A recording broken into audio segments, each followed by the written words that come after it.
नमस्कार सर्वांना, श्री स्वामी समर्थ। तर मैत्रिणींनो, आज बनवूया शेपूची भाजी। एकदम झटपट होणारी आणि एकदम सिंपल पद्धतीने। छान असा शेपू स्वच्छ करून जरा वेळ पाण्यामध्ये ठेवलेला आणि आता चाळणीमध्ये निथळून घेतला आहे।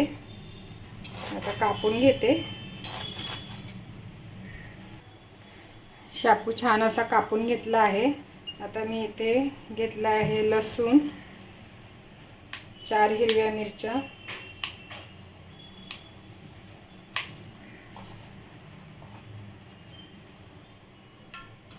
आणि आताच मी टाकणार आहे थोडेसे जिरे।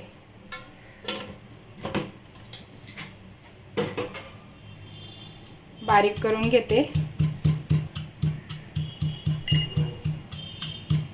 मिक्सरला पण करू शकता बारीक, पण असं खलबत्त्यामध्ये बारीक केलं ना तर त्याची छान टेस्ट येते।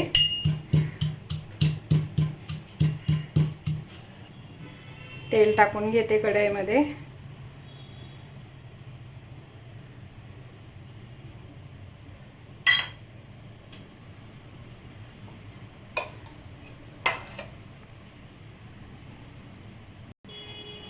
तेल चांगलं तापलंय तर आता मी त्याच्यामध्ये टाकून घेते हे हिरवी मिरची, लसूण आणि जिरे बारीक केलेलं। शक्यतो पालेभाज्यांना मोहरी आणि हळद मी टाकत नाही, म्हणजे आमच्या गावाकडे पण टाकत नाही। माझ्या सासू वगैरे, माझी आई कधीच असं पालेभाज्या बनवल्या ना त्यांना हळद आणि मोहरी टाकत नाही। तर आता हे परतून घ्यायचं आहे।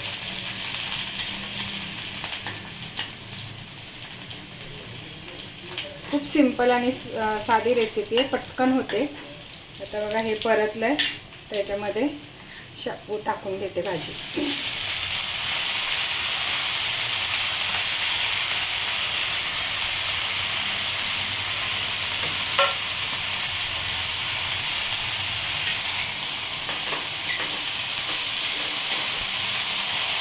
थोडासा फास्ट गॅस करून परतून घ्यायची आहे।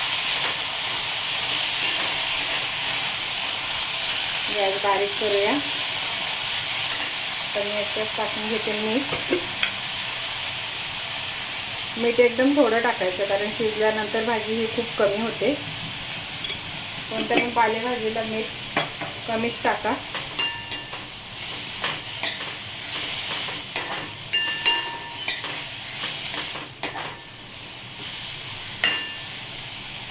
आता चांगली परतवली भाजी। आता मी यात टाकून घेणार आहे, असं वरच टाकून ठेवायचं आहे, शेंगदाण्याचा कूट। डाळ पण टाकते मुगाची, पण प्रत्येक वेळेस डाळ टाकलेली नाही आवडत भाजी, म्हणून आज शेंगदाण्याचा कूट टाकून बनवते।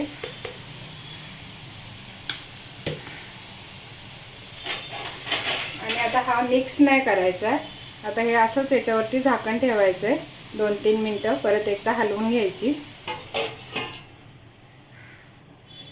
2-3 मिनिटं झाली आहे। आता मी शेंगदाण्याचा कूट मिक्स करून घेते। लगेच शिजते ही भाजी, कवळी भाजी आहे।